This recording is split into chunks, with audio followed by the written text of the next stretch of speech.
Hello friends. This video is part of our weekly video series where we will be providing you with a weekly update on the news from financial sector which matters to you. My name is Raghu Kumar, a certified financial planner by qualification and founder of FinSim. Let's get started with global news.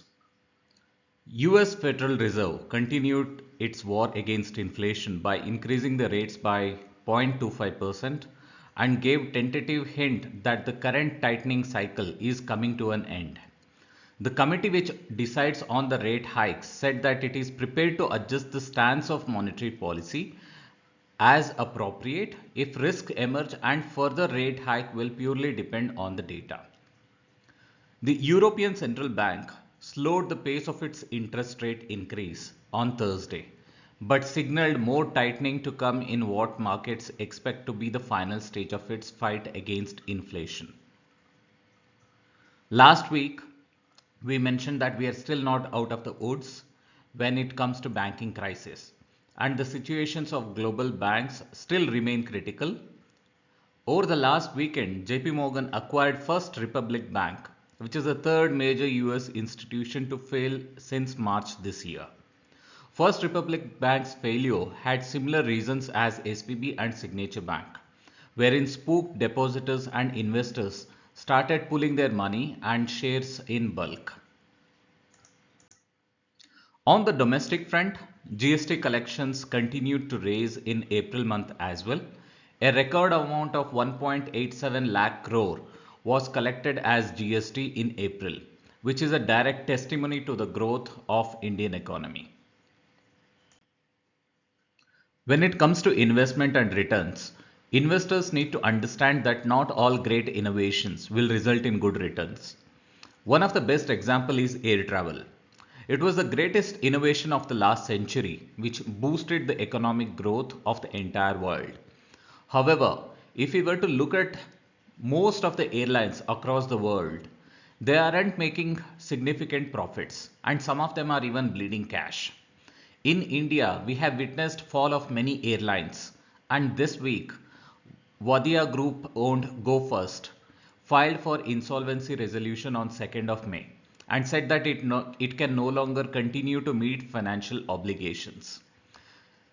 It blamed US company Pratt & Whitney's faulty engines for grounding more than 50% of its fleet.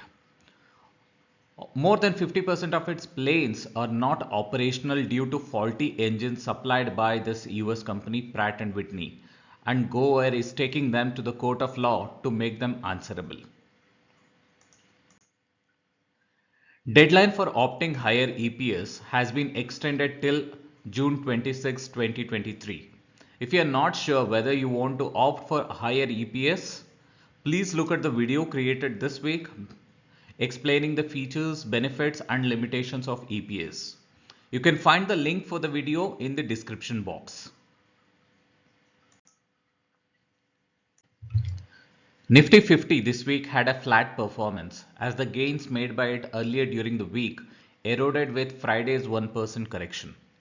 This correction is primarily due to the announcement of Morgan Stanley Capital International, that's MSCI, wherein a change is proposed for including the merged HDFC twins in the MSCI Global Standard Index. This would result in outflow of funds allocated to HDFC twins, and due to this selling pressure, they might underperform over the next few months.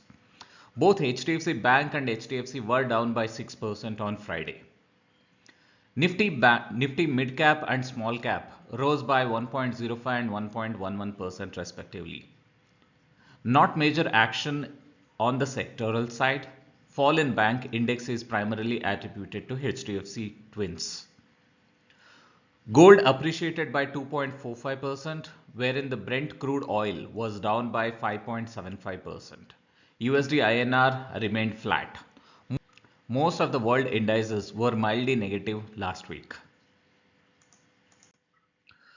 One of the constant questions which we get is, how is the market performing? Is it good to invest now?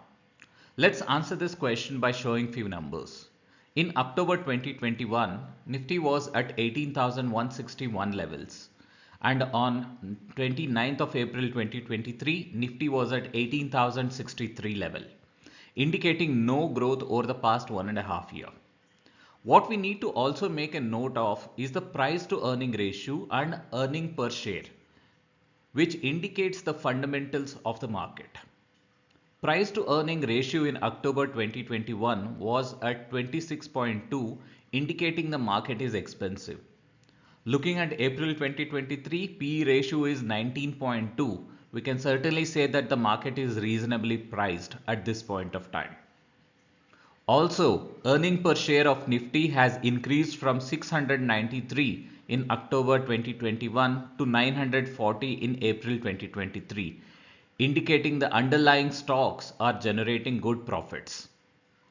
Our suggestion to investors is to look at investing in equity from a long-term perspective, that is a minimum of 4 to 5 years. In a major move to curb money laundering, the government has issued a circular to include chartered accountants, company secretaries, and cost and management accountants under the Prevention of Money Laundering Act 2002 if financial transactions are executed on behalf of a client. As per practicing CA, CS or CMA, undertaking specified transaction on behalf of their client would now be covered under the Prevention of Money Laundering Act of 2002. Their responsibilities would include maintaining records for a period of at least 5 years, conducting customer due diligence, reporting of suspicious transactions to the Financial Intelligence Unit within a specified time frame, train its employees to identify suspicious transactions and to comply with the requirements of the PMLA, appointing a compliance officer, implementing risk management system, and submitting periodic reports. The broadening of the scope of money laundering law is supposed to strengthen the process of due diligence and corporate governance done by practicing professionals and tackle the menace of money laundering and related malicious activities. Hope you like this new series. If you like the video, please do not forget to subscribe to our channel, like the video, and also click on the bell icon to receive notifications as and when new videos are uploaded. You can always reach out to us on the mobile number and the email ID listed on the screen for a 15 minutes consultation without any obligation, and we would be more than happy to assist you with your queries. Thank you.